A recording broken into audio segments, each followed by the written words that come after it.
Bienvenidos al podcast de Mundo Valor. En este episodio se hablará sobre el contenido del curso online Dominando un libro de cálculo para la evaluación de máquinas y equipos, presentado por el ingeniero venezolano Miguel Camacaro Pérez. El curso se centra en la aplicación del método del costo nuevo de reposición o reemplazo, explicando cómo la depreciación afecta el valor actual de las máquinas y los equipos. El ingeniero detalla el uso de una hoja de cálculo compleja que incorpora múltiples metodologías de depreciación como línea recta, Ross, De Keyers, Camacaro, CIMEC, índice de criticidad, curvas de supervivencia, entre otras, que permite comparar resultados de los métodos y coadyuvar para la mitigación de la subjetividad de la evaluación. Además, se enfatiza la importancia de la normalización de datos, la inspección en campo y la probabilidad estadística mediante simulación de Monte Carlo para obtener un valor más preciso. Finalmente, el ponente muestra cómo usar una base de datos extensa en Excel para organizar la información de múltiples activos y realizar un resumen de evaluación.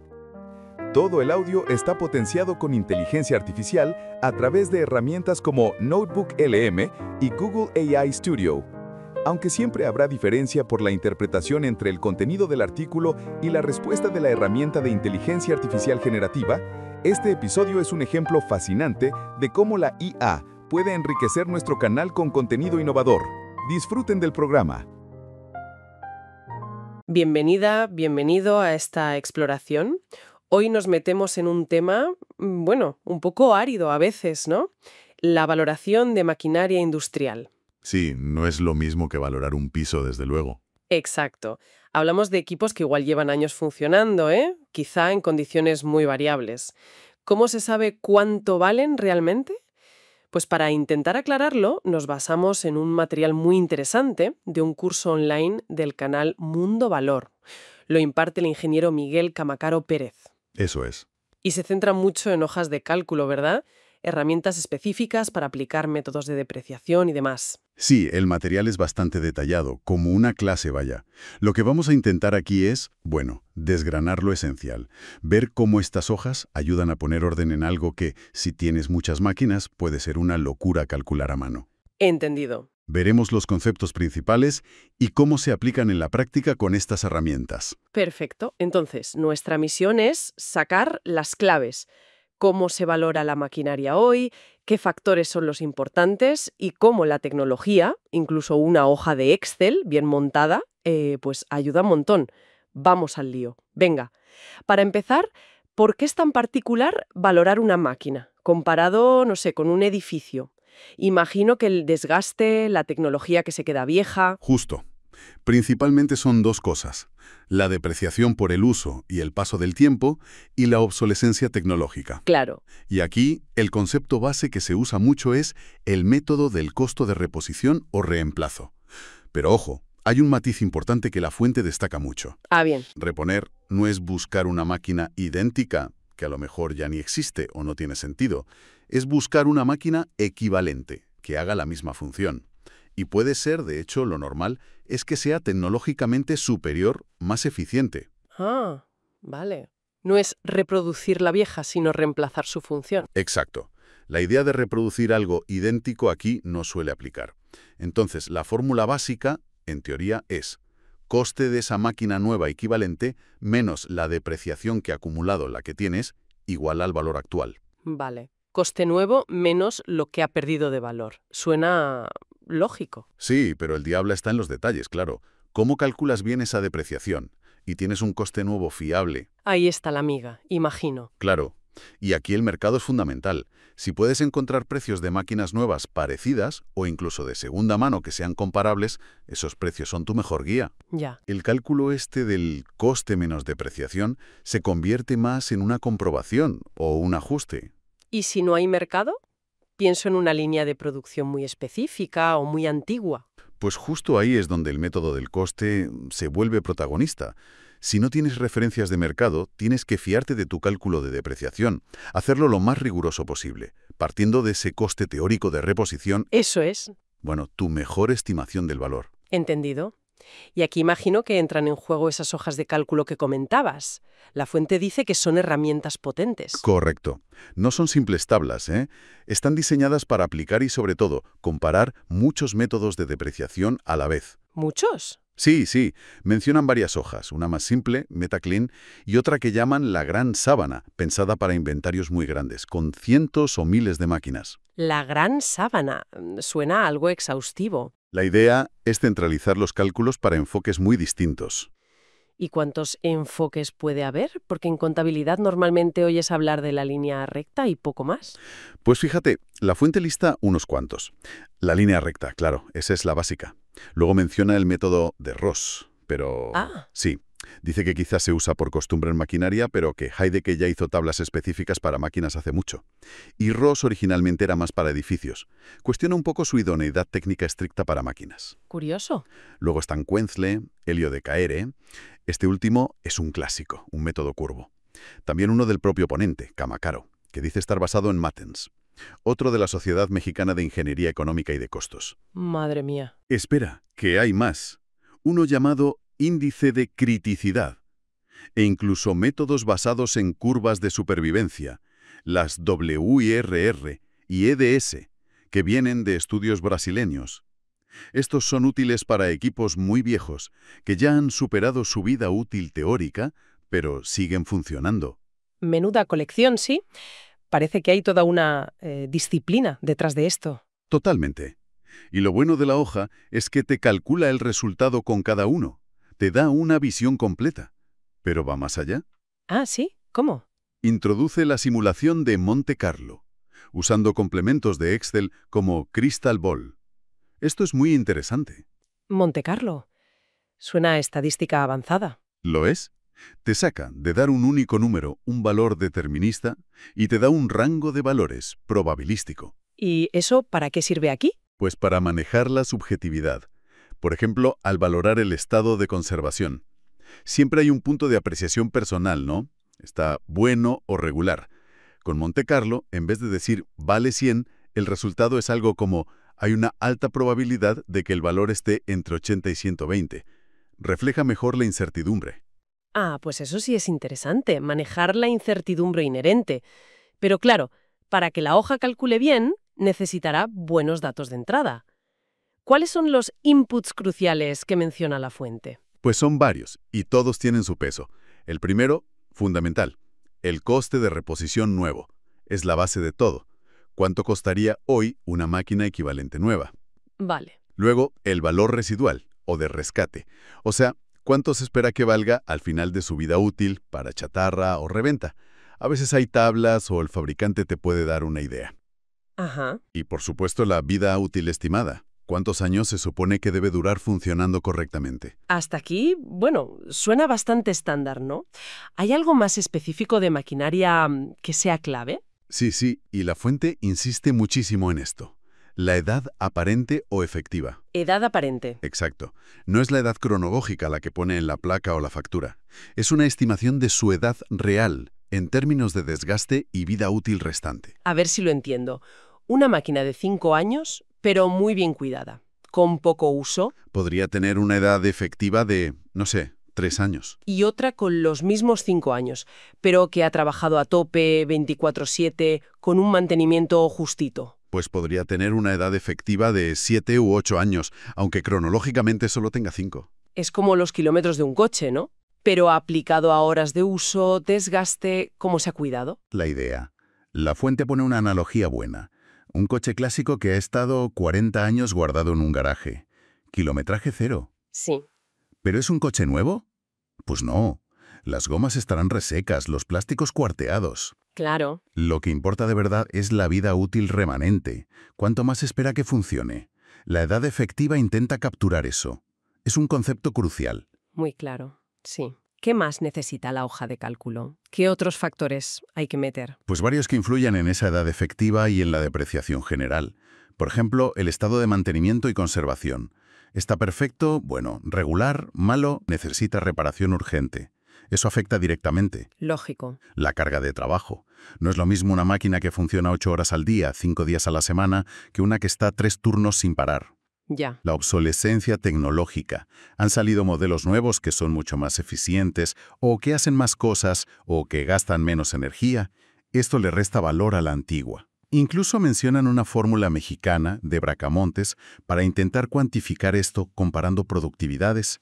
Y, por supuesto, las condiciones del mercado para esa máquina usada. ¿Hay demanda, nadie las quiere, o hay un nicho específico que las busca? Como el ejemplo que dabas de Bolivia. Exacto. Cuentan ese caso. Máquinas que en Venezuela casi iban para chatarra, pero en Bolivia se vendían bien porque necesitaban justo esas piezas para reparar las suyas. El mercado secundario a veces es sorprendente. Entiendo. Y bueno, otros factores pueden ser el tipo específico de máquina, su complejidad, si es importada o nacional, qué tan crítica es para la producción, su historial de averías. Cuanta más información, mejor. Vale. Entonces, tenemos un montón de factores que considerar y un montón de métodos de cálculo. Con esta hoja, que te da todos los resultados a la vez, ¿cómo se decide al final? Se hace una media y ya está. Pues la fuente insiste en que no hay que hacer una medias llegas. La hoja te da el abanico, ves los distintos resultados. Pero la clave es el criterio del experto. Ajá. Y sobre todo si es posible contrastar con el mercado. Si tienes datos de ventas recientes de máquinas parecidas, eso es oro. Te ayuda a ver qué método o qué rango de valores se ajustan más a la realidad para ese tipo de activo, en ese momento y en ese lugar. O sea, el mercado manda al final, si hay datos. Siempre que haya datos fiables, sí. Sirve para calibrar los métodos teóricos. Entiendo. ¿Y podrías darnos una pincelada rápida de las diferencias entre los métodos? ¿Qué lógica sigue cada uno, más o menos? Claro, muy por encima. La línea recta, la más simple. Reparte la pérdida de valor por igual cada año. Muy usada en contabilidad, pero bueno, no suele reflejar bien la realidad del desgaste ni la obsolescencia por sí misma. Necesita ajustes posteriores basados en cómo esté la máquina de verdad. Vale, la básica. Luego, los métodos curvos, como Quensle o el clásico Elia de Caire. Intentan reflejar que la depreciación a menudo no es lineal. A veces se pierde más valor al principio o al final. Son un poco más sofisticados. Ya. El método Ross-Heidecke.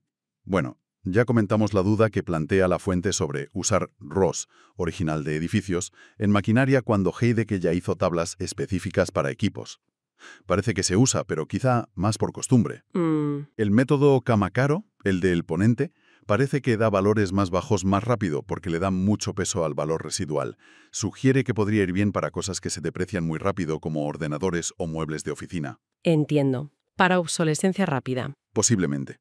Luego, el índice de criticidad mete otros factores en la coctelera como lo importante que es esa máquina en el proceso productivo total. Y las curvas URDS, esas son más para casos especiales, máquinas muy viejas que ya pasaron su vida útil teórica pero siguen ahí, funcionando y con algún valor residual. Vale, un abanico amplio. La hoja te da los números, pero la decisión final es del tasador, con contexto. ¿Y cómo funciona la hoja en la práctica? Se ve fácil de usar en la demo. Sí, parece bastante intuitiva. Hay unas celdas marcadas en amarillo, ahí metes los datos de entrada, coste nuevo, edad, vida útil, estado de conservación, etc. Los inputs que comentábamos. Eso es. Y luego, las celdas en azul que tienen las fórmulas te escupen los resultados según cada método. Muestran un ejemplo muy claro. Cambias el estado de conservación de perfecto a mínimo. Y ves cómo el valor actual ajustado cae en picado en los métodos que tienen en cuenta ese factor. Es muy visual el impacto de cada variable. Claro. Y para manejar cientos de máquinas, la famosa gran sábana, ¿cómo va esa? Pues esa es una hoja de cálculo mucho más grande. Claro, está preparada para listar cientos o miles de activos, uno en cada fila. Pero, y esto es vital, para que esa sábana funcione bien, necesitas la ficha de campo. ¿La recogida de datos previa? Exacto. Es el trabajo de ir máquina por máquina y anotar todo. Marca, modelo, número de serie, especificaciones técnicas, estado detallado, horas de uso si se saben. Y muy importante, fotos. La fuente recalca la utilidad de las fotos. Me imagino. De hecho, muestran cómo incrustan las fotos directamente en la ficha de Excel asociadas a cada máquina. Así tienes una referencia visual inmediata al lado de los datos. Suena a un trabajo enorme, recoger toda esa información de campo. Lo es, sin duda. Es la parte más laboriosa quizá, pero es la base. Sin datos de campo fiables y detallados, la hoja de cálculo más sofisticada del mundo no sirve para nada. Ya. La calidad del input es todo. Totalmente. Y un detalle técnico importante que incluyen para equipos importados. Un módulo de nacionalización. Nacionalización. Sí. Si tu coste de reposición es un precio FOB, o sea, puesto en el puerto de origen, necesitas calcular cuánto cuesta realmente esa máquina puesta en tu país. Ah, claro. Los costes de traerla. Exacto. Este módulo te ayuda a sumar el flete, el seguro, el tipo de cambio, los aranceles ad valorem, las tasas de servicio aduanero, el IVA, todo lo necesario para llegar al coste real local. Porque es sobre ese coste real sobre el que tienes que calcular la depreciación aquí. Tiene toda la lógica. Si no, estarías partiendo de una base de coste y realmente baja. Justo. Y al final, ¿qué te da la hoja? Un único valor final recomendado. No exactamente un único valor. Lo que presenta es una tabla resumen muy clara con los resultados de todos los métodos que ha calculado para cada máquina. El abanico que decías. Eso es. Permite al tasador ver el rango de valores, la dispersión, si quiere calcularlo, pero sobre todo le da la información para elegir con criterio cuál es el valor más representativo para esa máquina en concreto y justificarlo bien en su informe final. O sea, que no es solo meter números y sacar un resultado, hay un análisis posterior importante.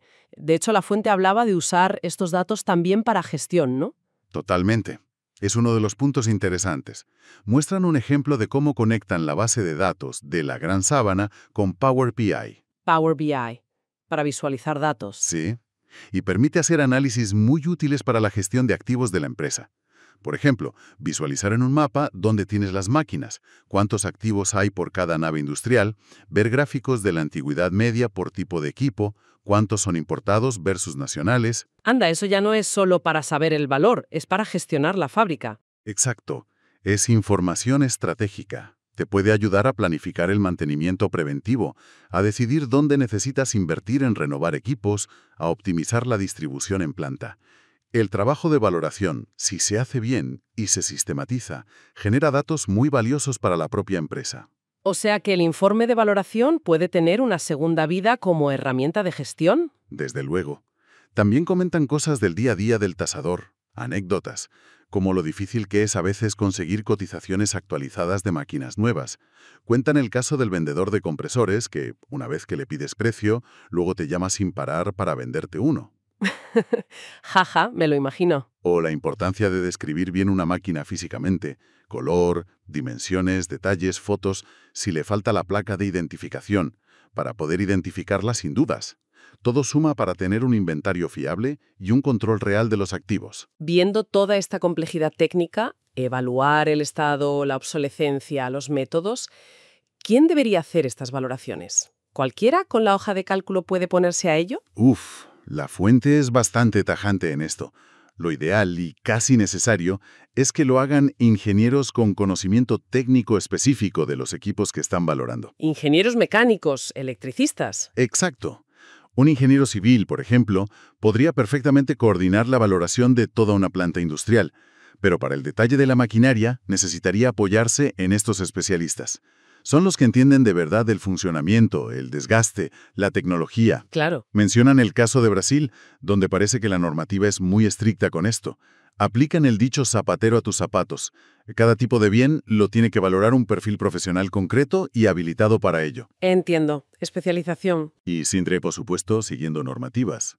Citan la norma brasileña NBR específica para maquinaria y también los estándares internacionales de valoración, los IVS, International Valuation Standards, que dan un marco general. Bien, pues creo que nos hacemos una idea bastante completa. Recapitulando un poco.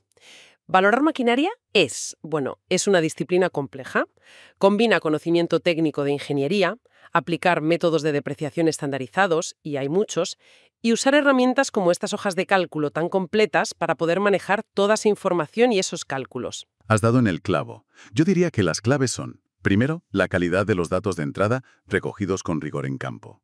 Segundo, elegir y aplicar correctamente los métodos de depreciación según el tipo de activo y el contexto. Y tercero, la interpretación experta de los resultados, intentando siempre validar contra el mercado si es posible. Y la tecnología ayuda. Muchísimo. Ayuda a procesar, a comparar, a visualizar, pero el juicio del profesional, su experiencia y conocimiento siguen siendo insustituibles hoy por hoy. Queda claro que no es darle a un botón y ya está. Detrás de ese número final del valor de una máquina hay un análisis profundo, multifactorial. Exacto. Y si pensamos un poco a futuro, esto abre una vía interesante, ¿no? ¿A qué te refieres? Hemos visto hojas de cálculo muy avanzadas, análisis con Power BI. ¿Qué pasará cuando la inteligencia artificial se meta más de lleno en este campo? Buena pregunta. ¿Podría una IA analizar datos de sensores en tiempo real directamente de las máquinas? ¿Predecir fallos con muchísima más precisión que ahora? ¿Ajustar las valoraciones casi dinámicamente según el uso real, el estado detectado por sensores? Sería un cambio radical. Podría serlo. Pero la gran pregunta entonces sería, ¿cómo combinas esa potencia de cálculo y análisis de datos con la necesaria inspección física, con la evaluación del entorno, con el criterio experto que aún parece imprescindible?